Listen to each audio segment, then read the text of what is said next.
Welcome back to AFTV, everyone. It is Behind the Numbers with Turkish and I, and you'll have seen the show before. It's not the first time we've done it, but also it's probably only the fifth or sixth we've ever done. Yeah. We've been doing it for a good 2-3 years now, but it is something we do at milestone moments, whether it be the halfway point in a season, whether it be a point at which there's a lot of conversation around the club, or we can stop and take stock of something that there's a lot of data behind.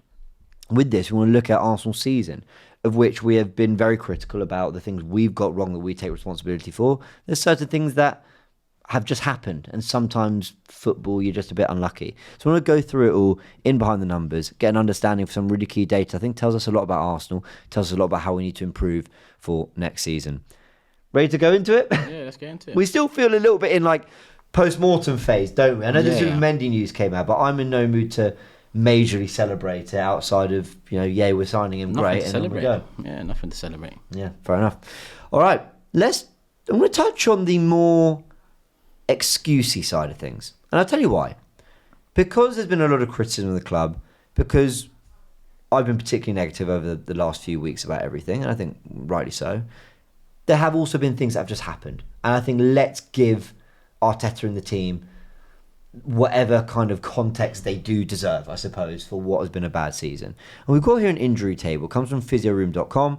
Arsenal with 27 injuries in 24-25, the most of any team. Brighton with 5 injuries less, and Tottenham are behind us. We know Tottenham have been absolutely riddled with injuries, to be fair, as well. The likes of Liverpool sit with 11th. It's not they've had no injuries, but it's not been to the numbers we have. What this doesn't tell you is maybe the extent of some of them. Of course, 3 of them have had hamstring surgery. I want to go through some of that in particular data in a little bit. But there's no denying that injuries have played a part. Whether it's the main problem, whether it's even a big problem, it's not ideal when you're missing the likes of Saka, Havertz, Odegaard and so forth for key parts of the season. Yeah, I mean, and I like data. Mm-hmm. I think things are too data driven now, and I guess that's why I'm on the show, because I'm like the anti-data man. But antidote to the antidote. It's big. Listen, first and foremost, big numbers there, and key players throughout the season at different points. But things data don't cover is bad luck, and you have to at some part accommodate for potential bad luck, especially when you're coming off a season where, I guess if you put the numbers up last season, we wouldn't be anywhere close to the top of this injury table. So as much as the data can be used, like you said, excusey type of reasons, I still look at the club and say, well, why go in 3 players light? When if you made that right recruitment in the summer, maybe we wouldn't have had the injuries, firstly, because there's a lot to say about, which you might get into later in terms of overplaying and, no respite in between games and whatnot. So yeah, the numbers are not good. A lot of bad luck involved for sure, but at the same time, there's a part of that was in our hands, whether that's recruitment or whether that's game time for certain players. And you've led nicely on to one of the points I did want to chat about. I mean, in terms of the key players who've suffered significant injury, this is the list. I mean, again, we're still kind of in excusey territory, but then there's the part that I think we need to take responsibility for it. Let's just start with the key players who've suffered significant injury. Now, look, I've used the word significant somewhat loosely. I guess what I'm saying is they've either missed a lot of football, had regular injuries, or have missed a key part for whatever reason. So Ben White, he had surgery. Takehiro Tomiyasu hasn't been available all season. He played 20 minutes in a game. What was it? I can't remember who played it. It's came on for 20 minutes. Oh, we beat Southampton 3-1. Gabriel missing the key part of the Champions League with hamstring surgery. Calafiori, so many injuries that kept him out for a month here, 2 weeks there, 3 weeks there. Kieran Tierney started the season injured. It was a big injury. He didn't come back, I think, and play football till December for us. Jorginho, again, in this period where we'd have liked him to have maybe played because Thomas Partey was out, he with the suspension, he couldn't play, and he's had this sort of lung rib issue. Martin Odegaard 2 months out. Marina got a shoulder injury, broke his shoulder or something on day 1 of training. Bukayo Saka doesn't need to be said. Martinelli, to be fair, only missed a month, so maybe I shouldn't have put him in there. But Jesus and Kai Havertz, there's no questioning, they deserve to be on that list too. I mean, it's a lot of players who, it's not just about the amount of injuries, it's also how stop-start it's been for so many, how often we've had to mess around with the dynamics of the 11. Yes, we could have prepared more for the squad, but I mean, that's a pretty sizable list who have suffered some kind of significant injury this season. Yeah, it feeds into the numbers, and it highlights in terms of the key players, I mean, Tierney's probably the least key on that, but you've made a point, especially with Jorginho, that when we might have needed him even for that one game, he was out injured. Yeah. Again, though, the thing about data for me is if I delve into it, like Ben White, I mean, you can kind of, if I read what the murmurs around the club are, this was expected. Yeah. Because he was going through quite a lot in the last couple of seasons prior to this one, playing through injury, injections and so on. So we could have got ahead with it, is what you're saying. Tomiyasu wasn't fit, and maybe we could have prepared for that. Tomiyasu, we gave a contract essentially when he came back for 20 minutes of the season before. So what we're talking about here, because this is interesting, Tomiyasu wasn't available to start the season. Ben White, we knew, was playing through injury last season, therefore had this surgery, and Timber was going to be playing this season on the back of the ACL. You can, to a degree, go, well, how many right backs does the squad want to need? But you can also go, but maybe they did also need another one. And that's what's crazy about it. Yeah, 100%. And obviously, I think you mentioned Timber just now as well. Yeah. Coming back from that injury, how can you expect him to do what he done? I just hope he's not, because it looks like it, especially at the back end of the season, going down with 20 minutes to go an awful lot. We've got to be wary of these things. And like I said, some of that's in our hands and some of it is very bad luck, because three right backs out at the same time, or three right backs nursing some sort of problem. It ain't great. Calafiori we brought in. Odegaard, Saka, Marino, Martinelli, Jesus, Havertz. Those are the big ones in terms of, But again, a few of those hamstring surgery. I think half of those, if I'm not mistaken. Well, let's go into this list. Here are the Premier League players. I want to look at players' Premier League minutes for those who have had hamstring surgery in the Arsenal squad. Gabriel Magalhaes, Bukayo Saka, Kai Havertz. And we've got them for their last 3 full campaigns. And of course, those first 2 for Kai Havertz, who was playing for Chelsea. But when you look at this, Gabriel Magalhaes hasn't played less than 3,000 minutes across any of the last 3 seasons for Arsenal. Bukayo Saka, near enough 3,000 minutes, quite frankly. I mean, he's not far off that whatsoever. Kai Havertz, 1,810 in that 21-22 season. The season after that, 2,578. I know it doesn't touch the numbers that Saka and Gabriel have, but if I told you that was the most minutes played by any Chelsea player in the Premier League that season, and now he's gone and even bettered that for Arsenal, yet he was probably 6th, 7th, 8th on that list of players for the 23-24 campaign. There's a lot of demand on the key players that Mikel Arteta has. And that's become a problem, in my opinion. And that's why I mentioned the transfer window so much, because how can you go in light when you've overused the players, over the years? That was a very silly move, silly decision by the club in general. So, as much as we've had bad luck, at what point do you say, come on, guys? We could have expected at least 1 or 2 of these to happen across the season. And that Chelsea example is the proof's in the pudding. Highest minutes at Chelsea. The next season he would have been 5th, 6th for us. Yeah, with more minutes. Yeah. It is crazy. Yeah. And it's not to say that there's an exact science, because I know a lot of people in the comment section right now will be saying, but look at Salah's minutes, and we're going to talk about Mo Salah, trust me. But I've written down 3 notes on these 3 players. What are things that they are praised for? What are other things that they're known for? Gabriel for being a threat on set pieces, Saka for tracking back, Kai Havertz for his hold-up play and pressing. Now, these are 3 things that directly contradict the position they're necessarily playing, if you get what I mean. One's a defender and whatever, you get my point. Now, the reason I make this point is it's not just about the minutes they play, it's the intensity and the demands on them for them on the pitch. And we've said on Forever Arsenal, right, look at Bukayo Saka. You're not just playing 3,000 minutes a season. You are taking every corner from the left-footed in swinger area. You're taking set pieces. You're tracking back fullbacks. You're dropping into the wing-back position in the back. You are often the player that we target for long balls. All these jumps and kicks and sprints and everything, it's a constant stress on the body. The minutes might be the same as Salah, but don't tell me that he's asked to do, Salah, as much as Bukayo Saka is defensively or physically off the ball. He's simply not. But Salah is simply not asked to do the same Bukayo Saka is. And that's why I think we have to judge not just the minutes, but what they're asked to do. I think the intensity and the amount that Arteta asks of them, which sometimes works when you're at the Bernabeu, across the whole campaign, for me, needs to be managed better. Yeah. And I think you're going to go into it, but Salah said it. I can't. Do you want to read the quote? Yeah, I think I've sent it to you there, but we've got. Did I send the quote to you? Yeah, I got it. Yeah. He said now, talking about this season, I don't have to defend much. The tactics are quite different. I said to him, as long as you rest me defensively, I will provide offensively. I'm glad that I did. He listened to me a lot, and you can see the numbers, and you can. Because this is his best season now, all in. Yeah. You know, this is a record-breaking season. How many has he broken? So imagine that. Who would have guessed it? You give your best attacking player a bit of freedom on the intensity pressure end. You know, he might open up a bit of magic on the other end. It's football. That's, you know, football has gone. This science and maths have ruined football over the years. So even hearing him the other day talking about actions and all of this stuff, come on, man. Like, not everything is a equation. Like, some things, it's just there. You know, you've got a player like Saka.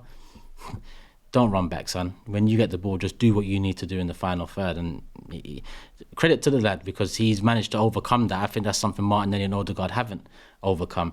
Saka faced the obstacle. I think start of last season, he wasn't quite himself. We mentioned the Ben White overlap issue at that point, but really it was the tactical tweaks that were made. Yeah. But he come back a better player, well, a more productive player. Whether that was going to happen regardless, because he was always on that trajectory, or whether this obstacle in his way was just another one he had to bat away, because he bats them all away. Yeah, Martinelli and Odegaard have struggled. So I agree. Do you know how vindicated I felt when this quote came out from Salah? You know, I really try and say, and you know, I've probably said it 20 times this season on Forever Arsenal, because I've been so critical about the campaign. I say, you know, I know I'm not a coach. I know I don't understand not even a fraction, not even 0.002% of the game in the way Mikel Arteta does. And I know all that. But sometimes there's things that feel like I'm pretty sure I'm seeing this right. And with Salah and the defensive commitment he has to make to the team, and the management of physical strain on these players, I've just always felt that you can talk about minutes, but you cannot tell me that Salah does the same as Saka. When he came out with this quote, I felt so vindicated, you know. I just felt like, there we go. There's a million things I'll get wrong, and we all do, and we sit here, and it's all on camera, and you won't forget to remind us. But this was something, I'm just going to say, I got it right. Yeah. He is not asked to do the same, and he's come and said, I don't. And Slot, and I worked that with him, and it's got me the most productive of seasons I've seen from a Premier League winger. And I really think we've got to learn from this Turkish. I think we have to learn from that balance between, you leave it all and you die on the pitch, but also we're playing Southampton at home. Yeah. We should, to a degree, coast this win. Because Liverpool and Man City get those coasting wins. I feel like we fight for almost every point we get. Yeah. And I feel like that's not good long term. Nah, not for the energy, intensity, and work rate we have to put in. You know, the players have to put in week in, week out, which has led to what we talked about before. Some of the injuries, in my opinion. Yeah. You know, so it's all a merry-go-round, really. Yeah. It's not very merry, but it's a go-round. Yeah, I agree with that. But for balance, guys, because Behind the Numbers isn't just about me moaning and me going, I'm right. There are some really impressive numbers here. Let me show you. It's our intensity compared to Liverpool's. Look from another perspective. Now, we're going to go through all of these, but we've got the Premier League rank there, comparing Arsenal to Liverpool. Pressing sequences, we rank fourth, where they rank fifth. Passes per defensive action, we rank third, where they rank fourth. High turnovers, we rank third, where they rank sixth. So we're beating them on some pretty key defensive data, but crucially, Liverpool's numbers aren't miles off us. So we can't say that our pressing's a problem, we do too much of that we engage with defensive actions too soon and Liverpool are more relaxed, nor that we are doing too much in terms of high turnovers. Our intensity and our willingness to defend high up the pitch is a really good thing. Mm-hmm. The champions, Liverpool, do that too. But look at this. The goal-ending high turnovers, 5 for Arsenal, 10 for Liverpool, ranks us 8th. They are top of the Premier League for goals scored from high turnovers. The percentage of high turnovers that actually end in a shot, 12.79% for Arsenal, 20.07% for Liverpool. They are in the top 3 for that. We're in the bottom 3 for it. So this is not a show where we're going, Arteta's numbers are all a huge problem. No one is saying that. His intensity and the way he wants us to play is not a completely flawed game model. But my word, we've talked about the injuries and the intensity to a degree in a negative perspective. From a positive perspective, we do a lot right. But we need to get some killers in this team, man. Yeah. He hasn't got the balance right. That's the biggest thing. I don't think tactically we can talk all day about, different things with Mikel Arteta, but I think overall, tactically, I'm not overly concerned. It's more now come to, player ID. And the stubbornness and accountability. And these numbers show it again. I mean, I'm not a rocket scientist, but man knew 2 years ago that we needed a striker. Do you know what I mean? It's just teams need a striker. Yeah. But these expose that even more because, like you said, it's a good thing. The pressing sequences, the possession gain they had were high up there. In fact, ahead of Liverpool and every one of those metrics, not by a lot. But it's the other side of things, and that's where their quality shines. That's where their quality, the confidence, and maybe a bit of the pace when they win it back. Because sometimes we win it back, and I think the percentage when you look at we're 18th in the league, a lot of times we win it back, and then it's back to Raya or Saliba or Gabriel. But we've just won it like 35 yards from goal. Yeah. But you know why we got to pass it back? Because Saka's also involved in the pressing element. But whereas when Liverpool win it back, they know straight away Salah ain't involved in this bit. He's over there. So let me get it out to him straight away. And he's fresh to take on the one fullback because they've moved it quick. Yeah. By the time Saka gets there, it's two fullbacks, with dilly-dallying. And there we go. With Mikel, tactically, he's shown an awful lot over the years. Not to lose to a big six side in a couple of years. I mean, we've come a long way there because we used to get slapped by a few of them. All the time. I've put in miles certain places just to inevitably know we're getting slapped. So that turnaround's massive. That shows, tactically that he can do it against the top managers. He done it against Real Madrid as well, against one of the OGs. I think he was outfought against Luis Enrique, but that's no shame because Enrique's a top manager who's, Arteta could only dream of a career like his come the end of it. It's just, with me, it's now the player ID side because how you go from Jesus type of striker, which isn't really a striker anyway, but I get it more than Havertz type of striker, which again is not a striker, and I don't get this one either because when you win the ball back high up so well, you want like a striker that off the mark quick, maybe running behind, and you win the ball back one pass, you're in behind. Martinelli tried to do that quite a bit against Liverpool in the second half, and it was refreshing to see because we haven't had that type of striker for time. Yeah, I completely and utterly agree with everything you said there. Tactically, I don't worry about Arteta. Could he tweak? Yeah, but no one's asking him to completely, rip up the playbook. But at least if you're going to play in this way, have the players that are going to, they're going to make you efficient. Yeah. I think Arteta's standout tactics for me are wing play. He wants the ball wide all the time. Possession at a moderate tempo. I think sometimes we can be quick, sometimes we can be slow, but I don't think it's particularly fast-paced football. And high pressing. Our intensity and high press is brilliant. Those are kind of the three things I associate with Arteta's football. I might be wrong, let me know in the comments. I don't have a problem with a lot of that. But get top wingers, so you hurt teams when you get the ball out there. Be able to have killers that are going to do something with your high intensity, with your high pressing. And if you want to control possession, get technicians on the pitch. Yeah. So it's kind of like, just get the players that suit that. I hope PSG was an eye-opener because if what some people say is correct, then the City 4-1 against us changed Mikel, in terms of his tactical setup.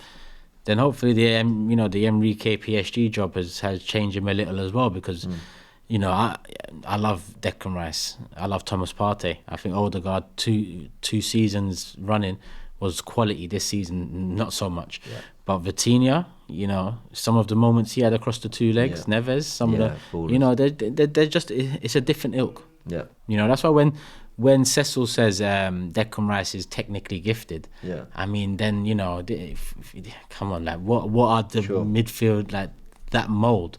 Because for me, that is technically gifted. I'm not saying Declan Rice isn't. Those free kicks, I mean, excellent.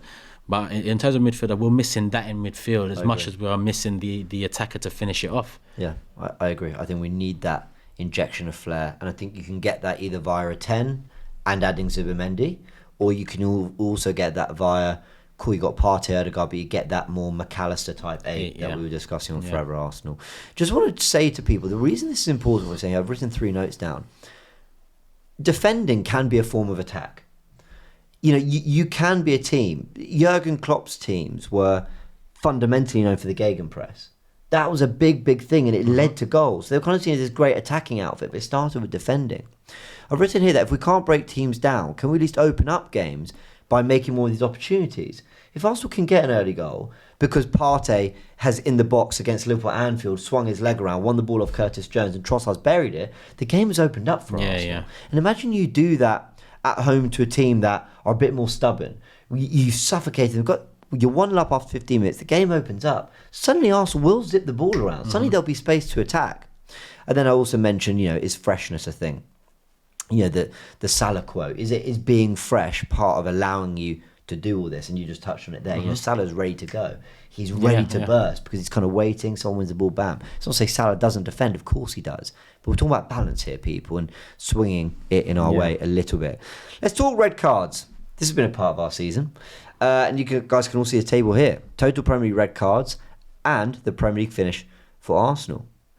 Look, is there a discipline problem here? Because 5 red cards, ranking bottom of the Premier League for red cards in the 1920 season. We finished 8th that campaign. Another bad campaign with 5 red cards. The 19th least most, however you want to read that. Anyway, second worst. And then as you can see, again, 4 red cards season after that. But then 2 red cards across 2 seasons. And it was the 2 seasons where we legitimately competed for the title. This year, we're worse again with 6 red cards, the most we've had in the Premier League under Mikel Arteta, albeit the 1920 season, he wasn't there for the whole campaign. And look, I've put here that we're probably going to finish second, but it could be second to 6th. And the reason I put it that, I want to make the point, this isn't the second of the other 2 years. Yeah. This is a very different second place if we get it. There's a bad correlation, not too surprising, firstly. Playing with 10 men costs you points. But is there a discipline issue?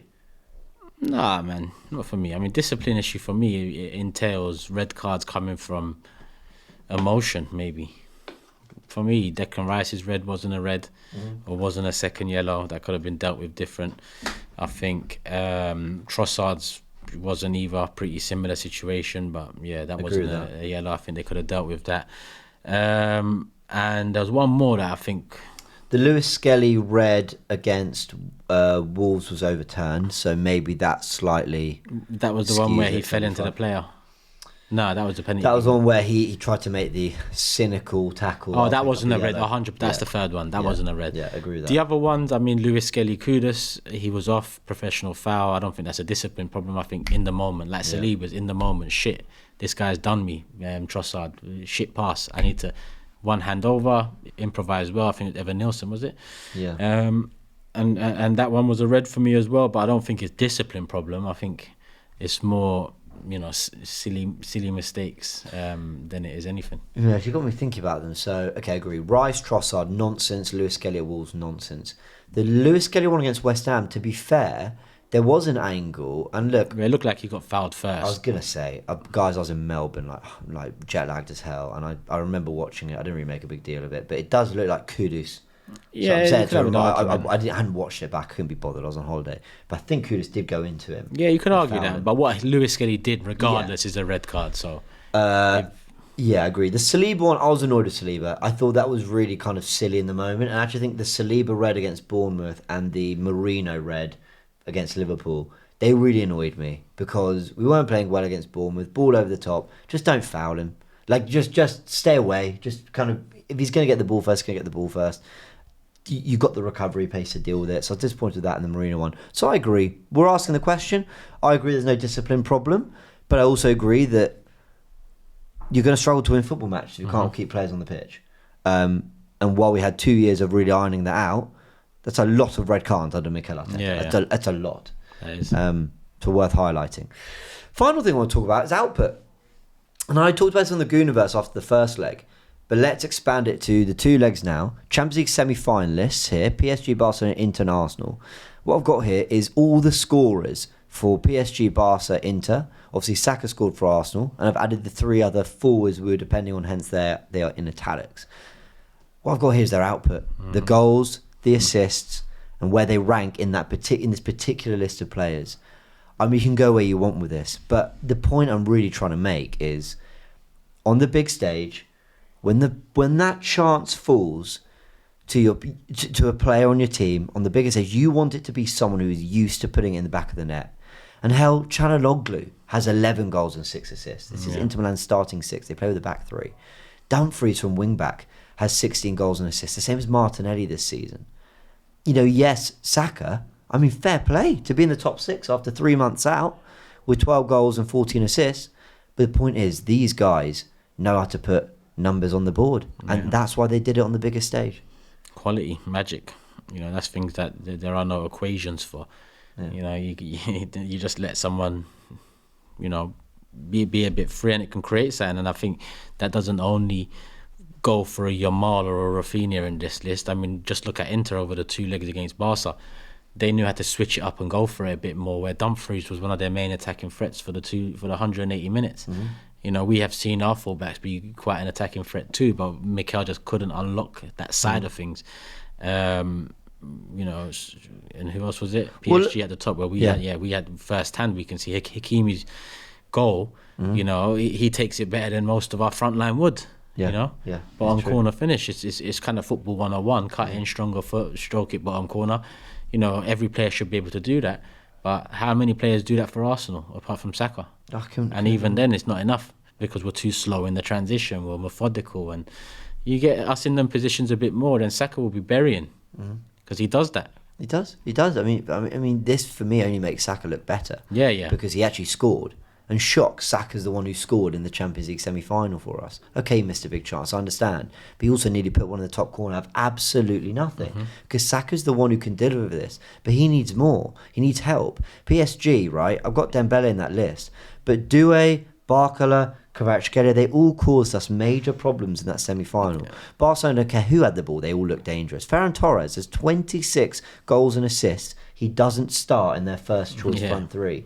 You know, this is the numbers we're dealing with. Thuram and Lautaro are both up there. They have 2 strikers into Milan on 20 plus, nearly 30 each goals and assists for the campaign. It's not... We've actually... I'm so glad you said that there's not a lot you worry about with Arteta tactically. But this list makes me really worry about the attacking ID. The what's the word? The pressure he feels, or the importance of the word, the importance he feels of having match-winning quality in the front 3. Because, listen, I'm biased because I made this list, I made this graphic, I did the research, I crunched the numbers. But for me, I think this just lays bare the problems at Arsenal when it comes to output and where it compares to others who are in the exact same position as us. Yeah, because I hate the question when, you know, like, let's take Gyökeres, for example, yeah? Not the question, but the rebuttal. That will he fit our system? Our system hasn't worked. So when I say, you know, tactically I'm comfy with Mikel more so than I am his talent, it's because I've seen him win an FA Cup with a back 5 and get the best out of Oba across, you know, a couple of difficult ties. So we've seen him work with a striker like that before, albeit from the left wing. But he's unlocked a striker in his first, you know, half a year, whatever, but then it quickly went down the pan. Jesus is another year where I've seen him be more open, more flexible. So I'm expecting this summer, along with signings, to come a bit of tweaks back to a bit more freedom, a bit more flexibility, a bit more, you know, focus on our threat more than their threat type of football. Yeah, I completely and utterly agree. Guys, let us know your thoughts in the comment section below. Look, there's a million things we could chat about. I wanted to look at other things like our through balls compared to other teams, where we have possession, sprints, intensity, things like that. We can't do everything. But these were key ones. We want to talk about output. We talked about the quality in the final third. We've got to talk about red cards. That's been a story of our season. Injuries has been too. But also intensity in the management of players. Hope you've enjoyed this. Big thanks to Turkish. I've enjoyed it. Yeah.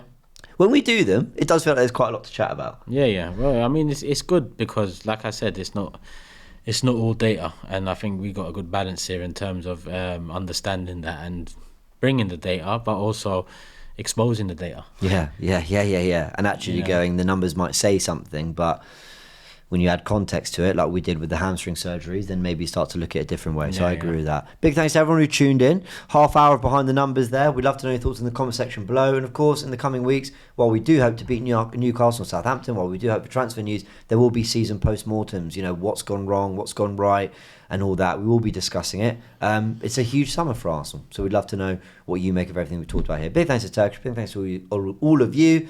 Nearly nailed the intro. Outro, I've bottled it. Subscribe to the channel. Season done. We'll see you soon. Season done. Catch you in a bit.